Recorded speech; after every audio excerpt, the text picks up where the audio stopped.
We've all seen it at least once in our lives. Someone eating a giant meal on YouTube and we click that subscribe button out of nowhere. But recently, those channels have been declining and we want to find out why. Mukbangs are a Korean word for them, active eating and broadcasting. But how did this translate into one of the most popular YouTube genres?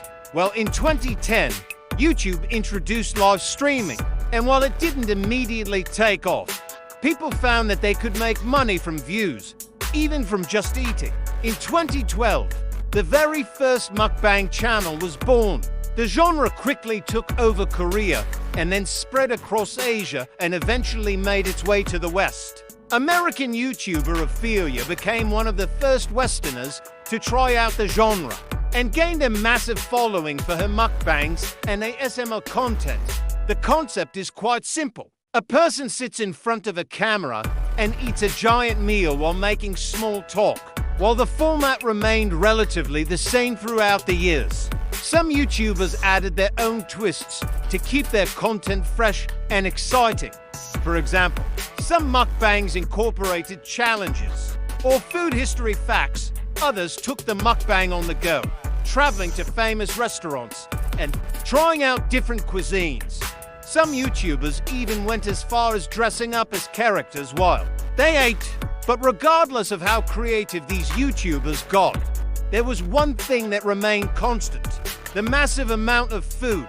It wasn't uncommon for a mukbang to feature 100 or more chicken wings, several pizzas, or dozens of burgers. Most of us can barely eat more than a couple of bites when we watch these videos, because they reign not only satisfying, but also oddly relaxing to watch. It is no wonder why so many people fell in love with the genre, because let us face it, who doesn't love watching someone else eat? So what exactly went wrong?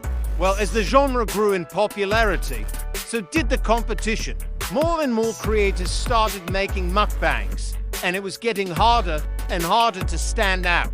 Not to mention the fact that every single video followed the same basic formula. Viewers quickly started to feel like they were watching the same videos over and over again, which led to a decline in views. But that wasn't the only reason. As mukbangs started to become mainstream, mukbang YouTubers had to deal with a lot of hate from people who thought that their content was unoriginal or simply gross. There were articles written about how mukbangs were an unhealthy obsession, and even news segments dedicated to telling people to stop making mukbang channels. This negative press didn't do any favors for the genre, since it turned a lot of people away from it. But perhaps the biggest reason for the decline of mukbangs is the lack of creativity. Sure, there are a few channels that have managed to keep things fresh and exciting, but most of them haven't. In fact, it has become so stale that it is almost impossible for a new mukbang channel to gain traction unless they have some sort of gimmick. Now you might be thinking, well, what's wrong with that everything? Every single video is just another carbon copy of the last one, and viewers are sick and tired of it. That's why there are only a handful of mukbang channels that are still around today. The ones that have managed to stay relevant did so by adding a twist to the format.